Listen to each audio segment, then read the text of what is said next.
সেইখিনি আমি লাহে ধীৰে তাৰো ভাষ্য গ্ৰহণ কৰি পিনে কিয় এনেকুৱা কৰা হৈছে সেইখিনি আমি ভাষ্য নিশ্চয় আমাৰ ৰাইজে তেওঁক প্ৰশ্ন কৰিব আৰু তাৰপিছত আমি কি কৰা হয় সেই বিষয়ে চিন্তা চৰ্চা কৰিম। সদ্যহতে আমি এনেধৰণৰ যুঁজধান স্থিতিক আমি গৰিহণা দিছোঁ আৰু এনেধৰণৰ কামৰ পৰা আঁতৰি থাকিবৰ কাৰণে আমি তেওঁক আহ্বান জনাইছোঁ।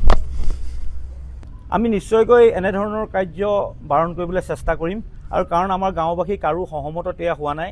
তেখেতে কোনো গাঁওবাসীৰ অনুমতি বা এনেকুৱা ধৰণৰ ওলোৱা নাই বা গাঁৱক তেওঁ কোনো ধৰণে প্ৰতিনিধিত্বও নকৰে। তেখেতে বাঘসেনা নামৰ এটা সংগঠনৰ আধাৰত কৰিছে আৰু যদি বাঘসেনাই আহি এনেধৰণে কৰিবলৈ হয় ইয়াত আমি নিশ্চয় তেওঁলোকক এই কাৰ্যৰ পৰা বিৰত ৰাখিবলৈ আহ্বান জনাম।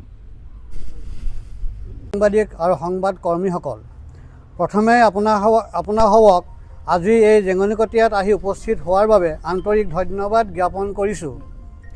আজি আমি এই স্থানত উদ্ভৱ হোৱা এটা অতি স্পৰ্শকাতৰ বিষয় সন্দৰ্ভত আপোনাসৱৰ যোগেদি সমগ্ৰ অসমবাসীলৈ আমাৰ মনোভাৱ প্ৰকাশ কৰিব বিচাৰিছোঁ। সকলোৱে জ্ঞাত যে অহা 8 ফেব্ৰুৱাৰীত আমাৰ এই ঐতিহাসিক জেঙনিকটীয়া অঞ্চলৰ নাম সন্নিৱিষ্ট কৰি তথাকথিত মিয়াখেদা আৰু মিয়াক ৰক্ষণাবেক্ষণ দিয়া এখন যুঁজৰ সূচনা কৰিব বিচৰা হৈছে।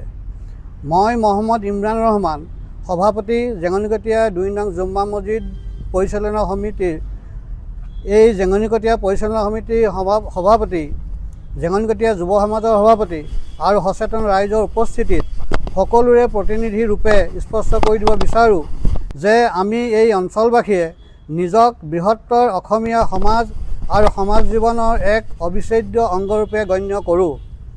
জনৈক ইউনুছ তামুলীয়ে আমাৰ জেঙনিকটীয়া বা জেঙনিকটীয়াবাসীৰ মনোভাৱক কোনো প্ৰকাৰে প্ৰতিনিধিত্ব নকৰে।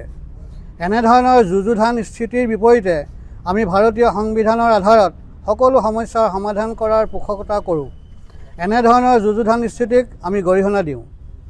আমাৰ অসমৰ এটি গুৰুত্বপূৰ্ণ সমস্যা চৰকাৰী ভূমি বেদখল সন্দৰ্ভত আমি সচেতন আৰু গৰ্বিত যে আমাৰ অঞ্চলৰ 1 ইঞ্চি ভূমিও কোনো অবৈধ লোকে বেদখল কৰিব পৰা নাই আৰু নোৱাৰে। চাউলুং চুকাফাই সামৰি এক কৰা গুৰুজনাই সজাই যোৱা আৰু আজান ফকীৰে দি যোৱা মোৰ মনত ভেদভাৱ নাই অ' আল্লাহ নীতিৰে আমি অসমীয়া সমাজখন সম্প্ৰীতিৰে আগুৱাই যোৱাৰ পোষকতা কৰোঁ।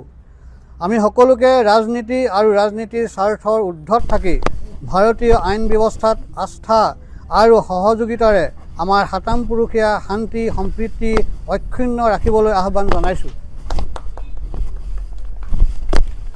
আৰু এটা কথা আপোনালোকৰ আগত ক'ব বিচাৰিছোঁ, বিভিন্ন ধৰণৰ ছ'চিয়েল মিডিয়া বা অন্য ধৰণৰ বাতৰিত উৰা বাতৰি কিছুমান প্ৰকাশ হৈ আছে যে কাইলৈ জেঙনিকটীয়াত এখন যুঁজ হ'ব, অ'ৰ ত'ৰ পৰা মানুহ আহিব। আমি তেওঁলোকক সাদৰে নিমন্ত্ৰণ জনাইছোঁ। তেওঁলোক আহক, আহি সহযোগিতাৰে আমাৰ লগত আলোচনা কৰক অসমৰ সমস্যাসমূহৰ বিষয়ে। কোনো ধৰণৰ ইয়াত বেয়া পৰিস্থিতিৰ সৃষ্টি নহয় আমি আশ্বাস দিছোঁ আৰু তেওঁলোকক আমি আতিথ্যৰে বিদায় দিম। যিকোনো খবৰৰ বাবে যোগাযোগ কৰক আমাৰ এই নম্বৰত 9181 307 2221।